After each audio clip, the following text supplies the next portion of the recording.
that you were terrified at the prospect of having to come into this realm because you knew that there was a risk? Well, I think that I'm going to save the majority of it for another segment, but yes, I can say that I was completely terrified, as were the other 7. Yet we knew we had to, and we knew there was just no alternative. This was the last alternative.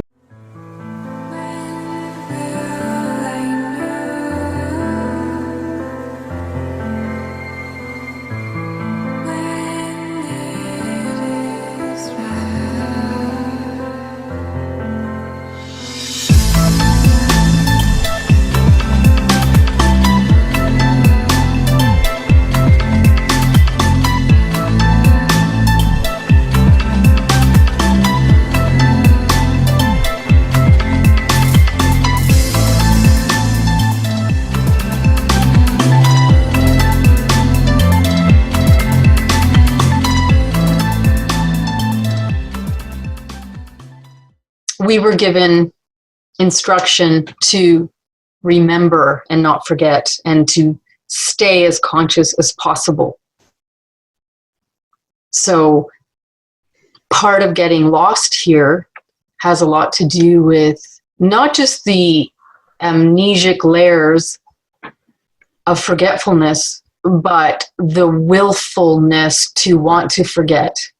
Mm-hmm. Yeah. You can be and have amnesia and want to remember, and you will get it back. But if you don't want to, that's when you would get lost. Yeah. But obviously, I was very high. As much as we were terrified, we knew the logistics. We were shown. We felt strong, but we were terrified, and everyone was terrified on our behalf because of just how dangerous it is to do this, to come in here and do this. It is one thing to come in here with a mission and knowing that you're on the job and that you're here for that you're not here for anything else. You're not here to have a family. You're not here to do this, that, the other thing. Once you've entered, you're hunted down. There's a series of things you have to survive. You have to want to not die, to stay alive. So the risks are huge here. The risks of forgetting and being lost are huge. Well, I'm glad that you brought up the aspects of wanting to die, because guys,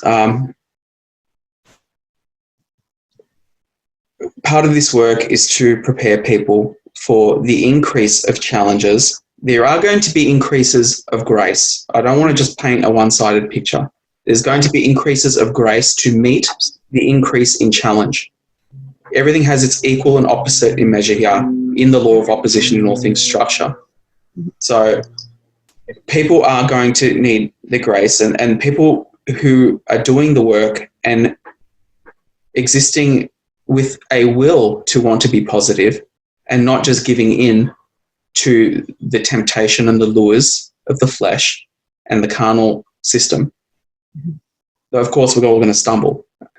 In the flesh, you have to be realistic as well. We're going to stumble occasionally. So you've got to look at it. Sometimes it's like ebbs and flows. And, well, or at least I can speak on my own experience. But we are ultimately here to progress and to keep progressing in a positive alignment. But we wouldn't be called to do this work. We wouldn't be called as part of this great preparation for people if there wasn't a need for it. So we know time's going to get more challenging. You've been shown plenty of aspects of that. I've been shown my parts and portions. So a lot of people, unfortunately, are going to lose the will to live.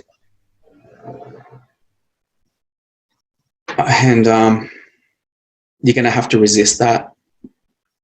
Yeah, absolutely. Because, absolutely.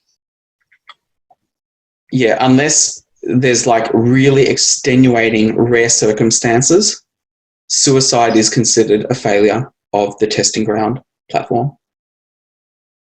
Okay, it's not. I do not see that as a graduation. It means you're not ready.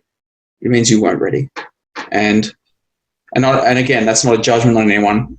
It just is. It's just you backed out. You backed out of the deal. And well, let's just say life can be really difficult. And look, I've been there. It's just beyond a miracle that I'm here. So I know what it's like when it's that difficult, that looks like it's a great option.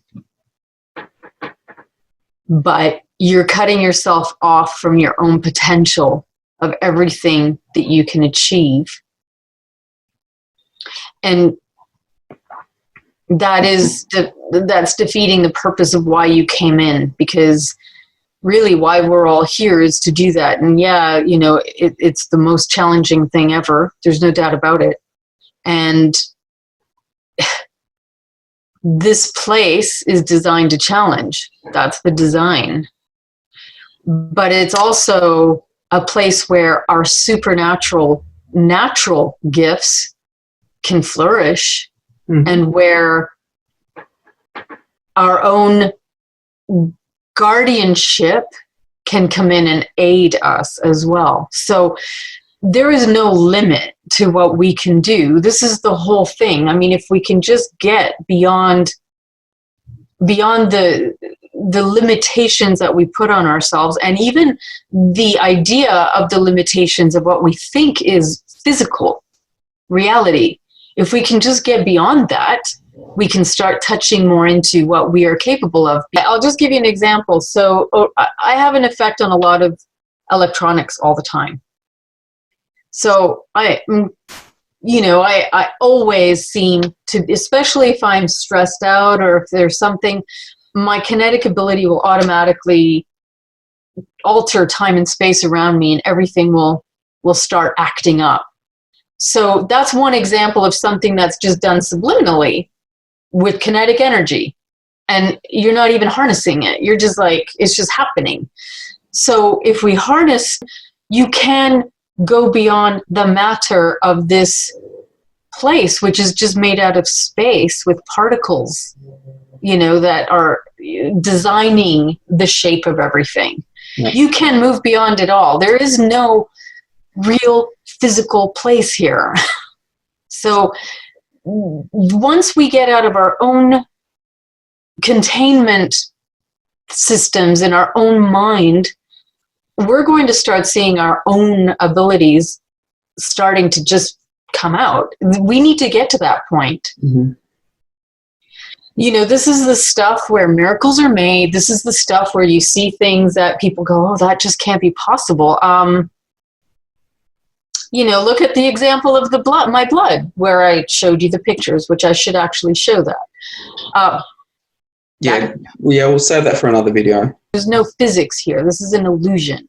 Well, the more people know this, the more that they can start tapping into their power. This is really what it's about. You put your own walls up. Well, you put your own limitations up. The reason why these abilities are going to come to the fore more so is because the universal layer is shifting. Absolutely. It's helping. We are so it's as above, so below. The whole universe is transitioning, which means that those who are aligned with that transition are going to transition along with her cosmically. Sure. And in their flesh as well, which will be a transforming flesh, just as Jupiter is going to be transforming, just as the Satan star is going to be transforming, just as Sirius is going to be transforming. Okay. Right. And we have evidence. It's all interactive. Right. And we have evidence of this throughout. From the beginning, there have been people who've been able to do this. There have been this is not something. I mean, even without the help and the aid of what is happening in the verses cosmically, and all of the energies that are coming in, and the frequencies that are actually activating our own DNA and altering it, even without that, we still had plenty and have plenty of evidence of people who are living proof of being able to, because everything's energy here. The thing is, what's happening celestially is happening globally for the first time in a long time, as opposed to randomly here, there, this is aiding like in waves. It's altering in waves all of the galaxies, everything in it, everything in the verse, in the verses, in the infiniverse. It's really considered a big deal being here at this time for this. It is the greatest opportunity in the infiniverse for every being who can do that, That's that absolute convergence, it's, so it's actually extremely positive. Well, miracles happen every second of every day in this plantation. Mm-hmm. And because often those miracles work on the subtle and even in invisible ways and very subtle ways, because that's often how the Holy Spirit works, is in the subtle. I get all about sovereignty, empowerment. Mm-hmm. I get all that, and self-empowerment. I get it. That's part of what we're here to do. Mm-hmm. But there's also, don't forget the notion in the ocean that there are powers here that can help those who help themselves. Yeah. So it needs to be interactive. It's an interactive system. And it's a balance. Yeah. And interesting in just bringing up that word sovereignty, I just decoded that word the other day. Mm-hmm. Now, SOVE, that's a combination of Sirius and Jove. Mm-hmm. Jove being Jupiter. Mm-hmm. Sove, rain, is the rain at the emergence, which brings about the positive singularity, graduation, the dawn of the new day. Mm-hmm. So again, the spelling is there, and once you decode and you see the fruit of certain seeds, you can find more fruit, and before you know it, you filled up a fruit basket of truth and knowledge. And we're going to continue our labors for the sake of the truth. That's what we love and are willing to give our lives to and for.